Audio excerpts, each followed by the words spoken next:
El dramaturgo Enrique Jardiel Poncela que la adolescencia es una enfermedad que se cura con el tiempo. Así, con ese toque de humor, también comenzamos nuestra sección de psicología de hoy, como siempre, con Francisco José Monge López, psicólogo, educador social. Francisco José, muy buenos días. Buenos días. Bienvenido a Córdoba TV. Una gran verdad, y nosotros tampoco perdemos, ¿no?, esa sonrisa, aunque a veces nos toque pues tratar temas un poquito más serios, un poquito más graves. Hoy damos un paso más allá. Hace unas semanas pues dedicamos un especial, ¿no?, hicimos un decálogo, ¿verdad?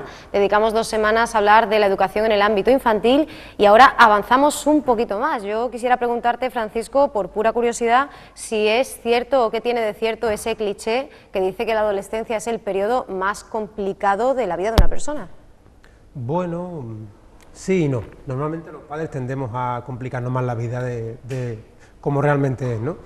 Es cierto que la adolescencia es una época de crisis. Esa crisis también supone una oportunidad. Posiblemente sea la época de nuestra vida en la que más aprendamos. Estamos aprendiendo a ser adultos. Entonces, cuanto más aprendemos, más riesgo hay de equivocarnos. Entonces, esas equivocaciones puede que los padres lo vivan como un riesgo, como una complicación. Bueno, es inherente a la propia etapa. Es un momento de explosión, pero sobre todo de implosión, ¿no? Además vamos a ver cómo esto se materializa en los diferentes ámbitos, desde el social hasta incluso el sexual, ¿no? Claro, el niño se convierte en adulto, entonces en esa transición es donde hablamos de adolescencia. Por lo tanto, hablamos de una ambivalencia en la cual depende del momento, depende de la persona, pues puede actuar a veces como un niño y a veces como un adulto. No lo tiene claro, está en ese proceso que no sabe muy bien dónde estar. Pero a diferencia de lo que decíamos hace unas semanas, ahora sí el padre y la madre empiezan a encontrarse con un proyecto, digamos, de adulto y por lo tanto ya con un rival, ¿no?, que empieza ya a crecerse y a aprender mucho más deprisa, ¿no? Sí, posiblemente la mayor complicación venga porque los padres no saben quizás por dónde atajar. Durante 10, 12 años, depende de cada persona, pues en la época de la infancia nos han marcado una serie de normas que hemos seguido y el niño ha funcionado relativamente bien. En cuanto llega a la pubertad, esas normas ya no valen. Ya la persona cambia y tenemos que adaptarnos como personas y como educadores a esa nueva personalidad. Entonces, ese proceso de cambio por parte de padres y adolescentes puede vivirse como traumático, pero vamos, no lo es ni muchísimo menos. ¿Y si ya arrastramos una relación, digamos, disfuncional, imperfecta con ellos cuando son pequeños? Porque si venimos de un periodo en el que hemos seguido al pie de la letra todas esas recomendaciones que hacíamos hace unas semanas, quizá tengamos el terreno un poquito más allanado, un poco más preparado para dar el salto. Pero si ya de por sí es difícil dar el salto, cuando llevamos o lastramos algunas conductas que hemos ido, pues quizá simplemente manteando, ¿qué podemos hacer ahora? ¿Cómo podemos atajar el problema? ¿Se puede reconducir? Por supuesto que se puede reconducir. Nosotros dimos una serie de pautas generales y por supuesto hablamos de que dependía de cada niño y que esto no era un libro cerrado ni una serie de normas dogmáticas, sino que esto le puede funcionar a cada persona de forma distinta, ¿no? Y cuando llega la adolescencia, bueno, pues hemos actuado como padres lo mejor que hemos podido y el niño ha hecho algunas cosas bien, otras cosas mal. Eso nos va a pasar a todos. Lo que hay que tener claro es que lo que queramos cambiar a partir de la adolescencia tenemos que cambiar el enfoque. Ya no nos vale un enfoque tan conductista como habíamos comentado anteriormente. Hay que cambiar, el niño quiere ser adulto, así que hay que darle la oportunidad de serlo y hay que hablar más con él, y hay que negociar más con él, y hay que darle la oportunidad de que sea más autónomo. Ya cuando en la infancia hablamos de la importancia de que el niño aprendiera solo y que se equivocara solo para aprender. Aquí el propio niño te lo va a pedir, oye, déjame hacer las cosas a mí solo. Entonces tenemos que darle esa oportunidad porque él además nos lo va a pedir. Y si pretendemos quitarle esa autonomía vamos a tener más problemas. Y cuando hablamos de autonomía, él quizá pues se queda con una parte, ¿no? Es ese ansia de libertad, pero en la cual no entra la responsabilidad que ello conlleva. Queremos probarlo todo, queremos experimentarlo todo, incluso queremos vivir demasiado deprisa, ¿no? Sí, socialmente se está tendiendo quizá al alargamiento de la época de la adolescencia por eso, por el aumento de libertades que conlleva. Actualmente quizá los niños empiezan antes a ser adolescentes, por lo menos psicológicamente, y terminan mucho más tarde. Quizá nuestros padres con 20 o 25 años ya estaban casados y con hijos. Hoy en día Un adulto antes de los 30 es muy complicado que se vea en esa situación, porque la adolescencia es un periodo que gusta. Por esas libertades, aunque claro, también cuesta trabajo ver las responsabilidades que ello conlleva. Por eso hablamos de la ambivalencia. Quiero algunas cosas del ser adulto, pero otras todavía me cuesta un poquito más. Y hay que ir jugando un poco entre esas libertades y las responsabilidades. Tenemos que ofrecer, incluso crear para ellos, ¿no?, espacios en los que poco a poco sean más autónomos y vayan asumiendo esa libertad que implica la responsabilidad, pero también ahí está esa parte, ¿no?, esa faceta de la autoridad. ¿Cómo se equilibran esos dos puntos? Es complicado porque el adolescente, bueno, hablamos de adolescencia para empezar a raíz de la pubertad, 12, 13 años, suele aparecer antes en chicas que en chicos, solemos ver en los colegios que las chicas incluso físicamente evolucionan antes que los chicos, ¿no? Eso puede que produzca algún desajuste, pero bueno, a partir de ahí hablamos de adolescencia. Y a la adolescencia se le abre un mundo nuevo al chaval, muchas más libertades. El hecho de salir con el grupo de amigos conlleva una serie de libertades y una serie de riesgos. Él ya controla la comida, controla la bebida, tiene acceso a diversas conductas de riesgo que antes evidentemente no tenía, el tema del sexo, el tema del alcohol, el tema del tabaco. Entonces todo eso supone digamos como una marea que se le viene y que tiene que aprender a controlar. Ahí tenemos que estar nosotros como figura de autoridad, digamos, disimulada, porque la autoridad no puede ser la misma que cuando eran pequeños. Tenemos que combinarla quizá con la charla con el chaval, con la negociación, porque va a ser normal que un chaval no venga borracho a casa un día. Tiene que aprender, ¿vale? La adolescencia es un mundo de excesos, básicamente, y el exceso solamente se aprende cuando llegamos a él. Entonces tiene que llegar un día de borracho, tiene que cometer esos errores para que aprenda, y no le va a valer con que se lo digamos nosotros. A todos nos habrá pasado que nuestros padres nos han avisado de lo que nos iba a pasar antes de que nos pase. Bueno, eso nos ayuda, porque los errores los tenemos que cometer nosotros mismos. Y bueno, ¿en qué medida podemos permitir? Porque también hemos hablado mucho, Francisco, aquí en estas semanas, de que es importante que ellos se equivoquen solos. Lo que pasa es que ahora se mueven, se manejan en un entorno mucho más peligroso. Ahora no es, bueno, lo peor que le puede pasar es que se caiga, se tropiece y se haga daño. Ahora ya sabemos que bueno, forman parte de grupos sociales, que también hablaremos de esto, y que bueno, que están entrando o saliendo más bien al mundo, que además desde el punto de vista del padre y de la madre, pues es una jungla, ¿no?, peligrosísima. Claro, ahí hablamos de esas conductas de riesgo, ¿no?, del tabaco, el alcohol, el sexo, la conducción combinada con el alcohol, todo ese tipo de historia, evidentemente al padre le supone un estrés, mucho más que al hijo, evidentemente. El hijo lo vive y no como... hay ningún secreto ni ninguna pócima mágica, ¿no? Bueno, en la infancia hablamos del síndrome de la mala madre, ¿no? Y quizá la adolescencia continúa con síntomas un poco cambiados. Esa madre que se queda hasta las 2 de la mañana esperando al niño, que llega a las 12 no viene, llega a las 2 no viene, llega a las 3 no viene, y se mantiene en vela, preocupada, esperando que llegue el niño para cantarle las 40. Entonces, habría que plantearse hasta qué punto ayuda a eso, ayuda a la madre y ayuda al hijo. Es cierto que de una perspectiva fría es muy fácil decirlo, la madre está preocupada, sí, la madre está preocupada, posiblemente el padre también. Ahora, ¿qué ayuda a eso? Posiblemente ayuda a aumentar el nivel de preocupación y aumentar el nivel de enfado. El chaval, si viene tarde, venga por la razón que sea, seguramente se lleva una bronca. Se lleva una bronca en el momento más inoportuno. A lo mejor es preferible esperar a la mañana siguiente para que esa charla sea más efectiva. Pero no, como el padre está con el calentón del mosqueo de llevar 2 o 3 horas esperando al niño, al final tienen ese choque que se puede haber evitado. Y además un choque que puede tener precisamente el efecto rebote, ¿no?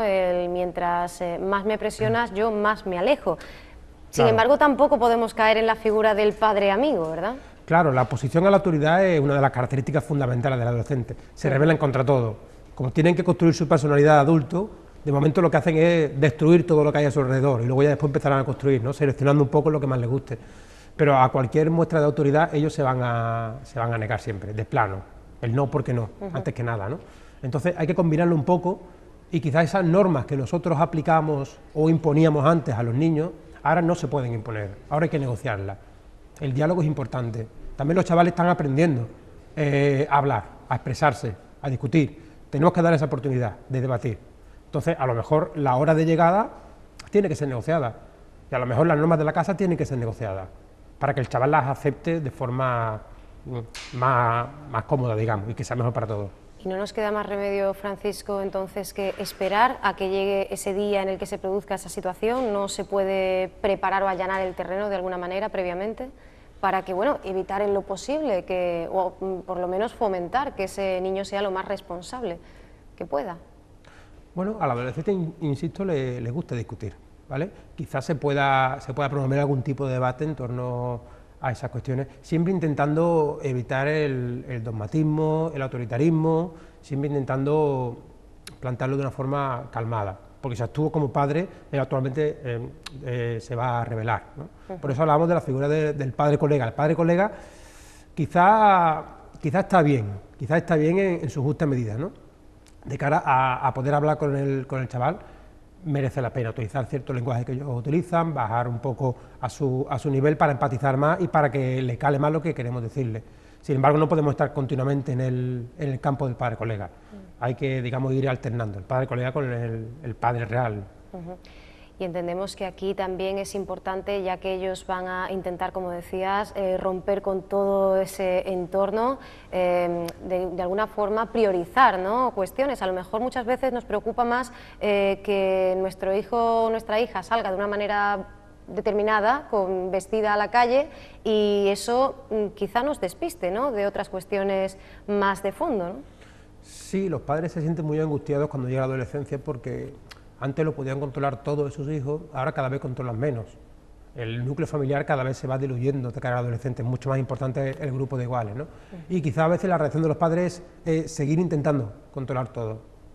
Y quizá hay que priorizar, porque el chaval se va a negar la mayoría de las cosas que haga y no puedo estar continuamente en conflicto que es malo para los padres, para los hijos, y van desgastando esa relación. Entonces hay que priorizar. A lo mejor la ropa que lleva un chaval no es un motivo para tener una bronca con él. El chaval está probando. Hay que seleccionar, ¿no?, porque va a haber otras muchas cuestiones sobre las que sí tengamos Por que... Por supuesto, hay que priorizar las cosas especialmente claro, relevantes. Lo que lleva un chaval puesto, bueno, en todo caso se lo puedo comentar, de cachondeo, en plan colega, pero ni mucho menos intentar sentarle y convencerle o que se cambie la ropa, no merece la pena.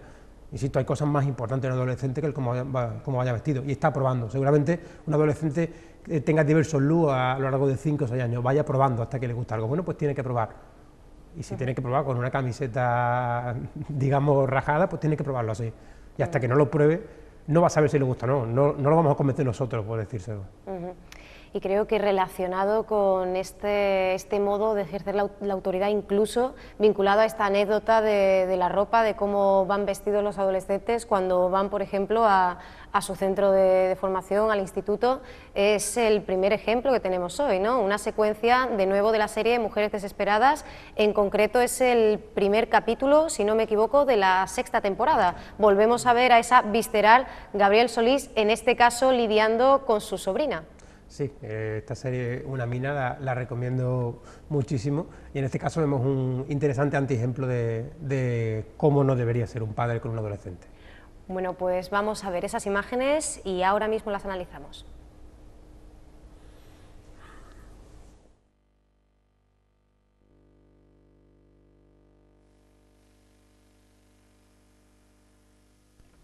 Gracias, tío Carlos. ¿No hace calor para llevar sudadera? Hace mucho frío en la clase. Desde luego está claro que se conoce todos los trucos y esto quizá les sirva, pero una vez más pues nos da un antiejemplo, ¿no? Nos da un modelo contraris de lo que deberíamos hacer en esta situación. Sí, en el propio capítulo ella lo explica, no conoce los trucos porque ella lo ha hecho. Ella es muy parecida a la sobrina, en este caso no es exactamente la hija, cuando era joven.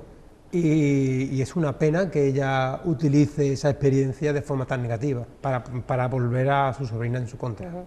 Pero es un poco inevitable, ¿no?, que nos preocupemos además doblemente, ¿no?, con las niñas, con las chicas, cuando ya no es cuestión de que vayas más o menos zarrapastroso, como decías tú antes, sino que vayamos excesivamente llamativos, ¿no?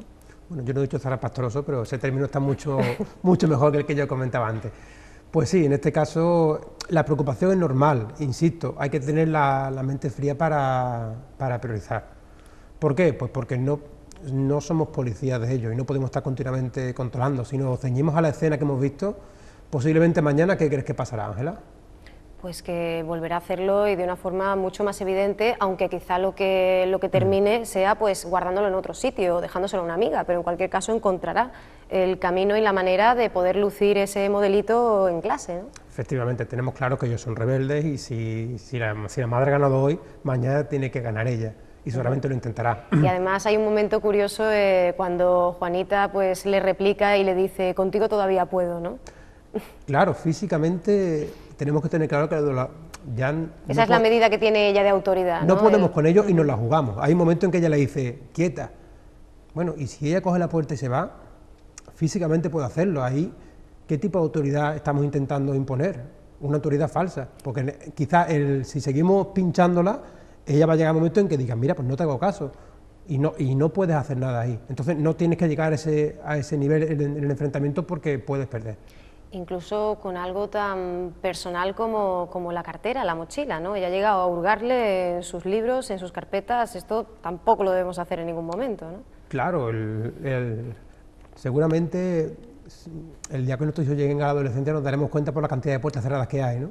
El adolescente necesita intimidad, necesita independencia y bueno, lo que antes hacía sin problema con las puertas abiertas va siendo con puertas cerradas. La independencia y la autonomía es muy importante para ellos, ¿no? Entonces que le abren en su mochila, pues imagínate cómo le debe sentar. Y lo que tenemos claro es que ella seguirá intentándolo, porque tiene mucho más tiempo que nosotros para pensar en alternativas. Entonces, si nosotros hemos ganado una, al final terminarán ganando ellos. Y el reto siempre va a ser mayor. ¿Cómo cortamos esa vorágine si ya hemos entrado en ella? Por ejemplo, en una relación tan complicada en la que además este personaje se encuentra con una sobrina, digamos, temporal, ¿no? Es difícil una vez metido ahí, porque claro, en el caso de la serie el personaje tiene mucho carácter, ¿no? Y hay que trabajar eso, sangre fría, insisto, sangre fría es fundamental y no entrar en el calentón porque al final terminaremos perdiendo. Un adolescente tiene mucho más tiempo libre para pensar cómo jugárnosla y al final no nos la va a jugar, por mucho que sepamos. Incluso ella, que tiene esa experiencia, decía antes que era una pena que no la aprovechara. ¿Por qué? Porque yo voy a aprovechar esa experiencia y decirle, chata, que sé lo que estás haciendo, que yo lo he hecho también y empatizo con ella. Y aún así, toma, llévatelo porque no es tan importante, que lleves una camiseta más corta o más larga. Eres un adolescente, hay cosas... Quizá deje de parecer un desafío, ¿no? Si es tan fácil. Claro, y seguramente ganaremos confianza con ella. Ella se fiará más de nosotros, es un punto importante, porque con esto solamente conseguimos que ella nos odie y que mañana quizás se busque incluso un ton más pequeño para que se lo pueda esconder de forma fácil, ¿no? Y no vamos a ganar gran cosa con ese enfrentamiento. Tenemos que entrar ya, Francisco, si te parece, en los diferentes cambios. Antes hemos hecho alusión precisamente a la evolución sexual y esto evidentemente es un punto que antes no teníamos y que lo modifica todo, ¿no? Esa ansia por tener pues, relaciones, conocer chicos o chicas. ¿Esto cómo lo abordamos? Porque aquí nos acordamos otra vez de la figura del padre colega, ¿no? Esto que se ha puesto tan de moda de decir, bueno, es que para que mi hijo pues esté con su pareja pues en un descampado o en algún otro sitio inseguro, yo prefiero que lo haga en mi casa. ¿Esto cómo lo ves tú? Bueno, la sexualidad suele ser uno de los campos que más preocupan a los padres y con razón, porque claro, ahí interviene una serie de riesgos muy importantes, riesgos de contagio, de enfermedades de transmisión sexual, riesgos de embarazos no deseados, con todo lo que ello puede conllevar, en fin, es una conducta de riesgo muy importante. Con respecto a lo que tú acabas de decir, yo nunca he sido partidario de ese tipo de aspectos en el padre colega, es decir, de dejar que mi hijo adolescente traiga chicas a casa, o al contrario, ¿no? Hay que establecerle ciertos límites y hay que establecerle ciertas imposiciones. Posiblemente si el chaval tiene lo que... ya hablamos quizás de una adolescencia más tardía, ¿no? Pero si un joven tiene todo lo que quiere en su casa, quizá no tenga ganas de irse y debemos fomentar esa independencia, ¿no? Entonces, yo personalmente no soy partidario. Hay gente que sí lo es y bueno, me parece respetable. Pero sí es cierto que en el campo de la sexualidad tenemos que hacer un esfuerzo por esa educación sexual. Cada vez más amplia y cada vez es más fácil en realidad. Con todos los medios de comunicación que tenemos hoy en día, con internet, redes sociales, cada vez va siendo más fácil. Entonces, los adolescentes saben mucho más que nosotros cuando tenemos su edad. Y por supuesto empatizar, porque en la sexualidad hablamos de esa gana de tener sexo, de esa masturbación excesiva que tienen los adolescentes, insisto, en la época del exceso, hablamos de las grandes épocas del enamoramiento y la fantasía, ya sea con personajes famosos, todos hemos tenido póster, fotos de cantantes, de actores, y los grandes enamoramientos de compañeras de clase, posiblemente no nos enamoremos de forma tan intensa como en esa época.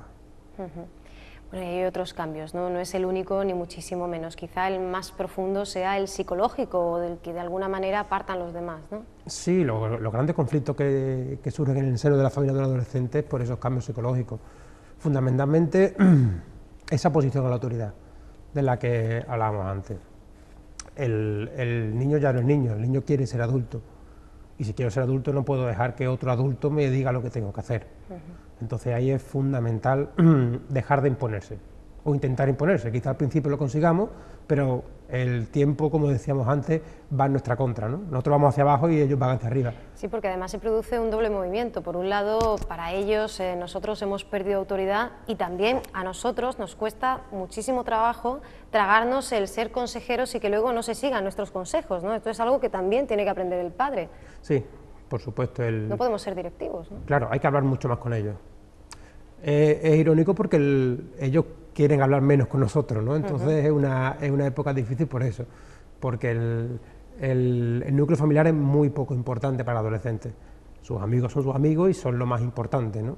Entonces ahí quizá haya que tirar de familiares secundarios, de amigos que tenga el hijo y que creamos que puedan ser referentes para que nos ayuden en esas charlitas, en esos puntos de reflexión que pueda tener él. Tú hablas de proveer al adolescente, a nuestro hijo en este caso, de actividades grupales, de entornos que, bueno, que le puedan permitir que se vaya sociabilizando, ¿no? Que se vaya desarrollando. Pero ¿cómo recibiría una actividad propuesta por nosotros, ¿no? Teniendo en cuenta la figura tan precaria que somos para ellos en este momento en cuanto a la fortaleza? Sí, ya decíamos antes que el adolescente se revela, ¿no? Quizás te diga que no de primera, pero bueno, es una propuesta que él va a decir que no y después posiblemente le dé un poco de vueltas al coco. Quizás te diga sí, quizás te diga que no. Bueno, lo importante es que él tenga alternativas y a partir de ahí él elegirá. Pero sí es verdad que hay que tener actividades grupales donde el chaval se vaya socializando y vaya conociendo distintos grupos y bueno, vaya eligiendo qué grupo de amigos es con el que se siente más a gusto. El componente social es fundamental, pero por supuesto debe llevar agrupado el equilibrio emocional. Tú hablas de dar ejemplo, ¿no? En ese sentido. Sin embargo, ya para el adulto en su vida, más allá de sus hijos, es muy difícil, ¿no? Mantener esta armonía las 24 horas, ¿no? Sí, otra característica importante, hablamos de psicológicamente, es esa inestabilidad emocional. Quizá la adolescencia es la época donde más riamos y más lloramos, donde mejor lo pasemos, donde peor lo pasemos, ¿no? Posiblemente no haya términos medios ahí. Entonces, esa inestabilidad emocional hace que muchas veces haya grandes conflictos con un chaval. Nosotros no debemos responder de la misma manera. Tenemos que tener en cuenta que nosotros como padres seguimos siendo modelos para nuestros hijos. Podemos ser modelos positivos o negativos. Ellos siempre se van a estar fijando en nosotros. Quizá en la adolescencia más para criticar que otra cosa, pero seguimos siendo ese referente. Entonces tenemos que dar ese ejemplo del que yo hablo de estabilidad emocional. No podemos permitir tener esos altibajos emocionales como tienen ellos, o como hemos visto en el ejemplo de la serie, ¿no? A la madre le entra ajeno y quiere imponerse, no. Vamos a dar ese ejemplo de tranquilidad porque el chaval lo va a necesitar. Y esto lo podemos extrapolar a otras situaciones, por ejemplo, el intercambio de ideas, ¿no? También aprender nosotros a que nuestros hijos de vez en cuando nos den una lección o un argumento pues, que tumbe el nuestro, por ejemplo, ¿no? Sí, las charlas sobre política. Este tipo de asuntos, ¿no? Sí. En la hora del almuerzo, por ejemplo, ¿no? Sí, sí, y es muy bueno para el adolescente. El adolescente va a crear su mente a partir del intercambio de ideas. Y al principio será muy brusco porque no sabe y tiene que aprender a exponer esas ideas, a defenderlas, a respetar las otras. Entonces al principio puede haber conflictos, pero es bueno que surjan esos temas, porque, insisto, hay que aprender. Y bueno, y en todo esto late, subyace la manera en la que nos dirigimos a los adolescentes y creo que nuestro siguiente ejemplo va muy relacionado con esto. En este caso es un ejemplo positivo, ¿verdad? Ahora lo analizaremos, pertenece a la película de H. Mañas, El Bola. Vamos a ver cómo reacciona un padre cuando su hijo pues, ha cometido una acción inapropiada, incluso en este caso, que va contra su integridad física, ¿no? Sí, a pesar de que en esta película, digamos, el tema de fondo es otro completamente distinto, del que quizá hablaremos otro día. Que sí, es un fragmento que no es la historia principal. La película trata sobre la violencia doméstica. En este caso, es importante la charla que tiene el padre con con su hijo adolescente y con el protagonista de la película, porque, bueno, no aparece en la cena, ellos vienen de uno de sus juegos de riesgo, en este caso, correr, digamos, frente a los trenes, con el riesgo físico que ello supone, evidentemente. De hecho, siempre he pensado que esta escena y este personaje viene de alguna forma a contrarrestar o a oponerse, ¿no?, al personaje principal, al padre, de este caso, del protagonista, ¿no? Sí, en este caso hablaremos del modelo positivo a seguir como padre. Muy bien, bueno, pues vamos a ver esta escena y ahora mismo pues analizamos su contenido.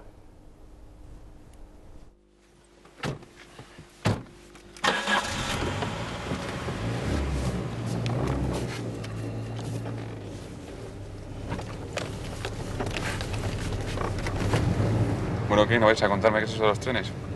Un juego. ¿Un juego? No me jodas, un poco fuerte, no puede llamar un juego. Yo no he jugado nunca. ¿El qué? Que yo no juego. A pesar de la lógica tensión, lo importante es que argumenta, ¿verdad?, y sobre todo se pone en su lugar, ¿no? Yo creo que esos requisitos los cumple el padre. Claro, se pone en su lugar, incluso resalta, como hablábamos antes, el valor de la libertad y la independencia. Al final vais a hacer vosotros lo que queráis. Yo voy a explicar lo que tengo que explicar, pero bueno, al final elegís vosotros y es importante siempre recalcarlo. No te estoy diciendo lo que tienes que hacer. Sí. Expone las consecuencias de sus actos, incluso hay un momento en el que dice, y si no lo haces por tu madre, por mí, hazlo por ti mismo, ¿no?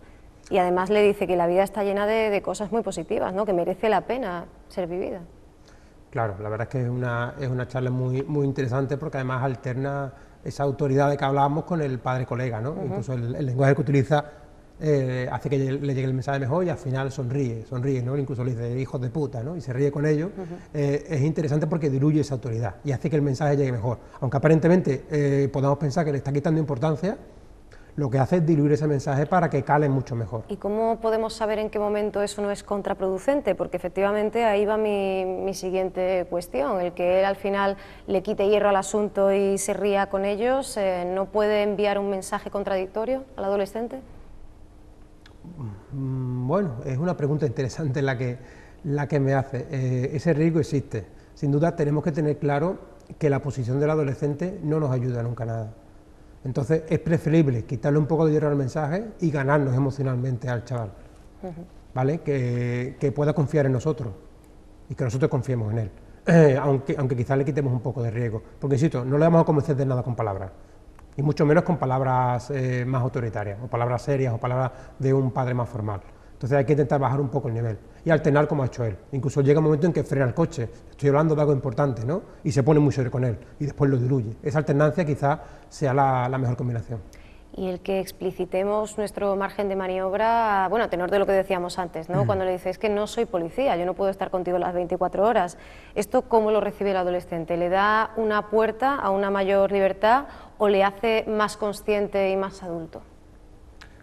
Pues quizá las dos cosas.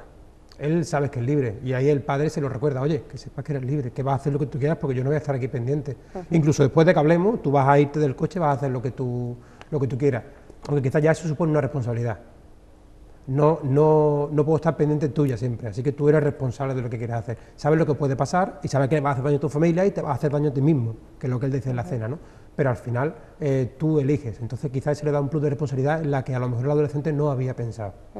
Otro aspecto que me parece muy positivo y que además es una pauta que tú dabas hace unas semanas es el cariño. En ningún momento se pierde esa demostración, de hecho él le dice te quiero, ¿no? Y eso a lo mejor a un chico le puede, de hecho a él le resulta una situación un poco ridícula, ¿no?, delante sobre todo del amigo. Claro, esto lo hago porque te quiero, ¿no? Y claro, para uno de los gente eso suena muy cursi, pero él incluso después lo diluye con otro comentario, quizá bajado de nivel y le sonríe, ¿no? Pero lo ha dicho, aunque suene cursi, y aunque se quede ahí, lo ha dicho y lo digo porque te quiero, no lo digo porque esté enfadado.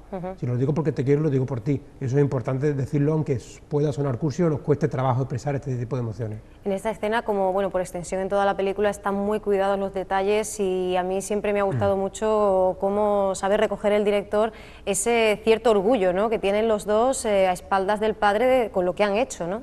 Les están echando una bronca y ellos aún así entre ellos se ríen, ¿no? Dicen, hay que ver la que hemos liado, ¿no?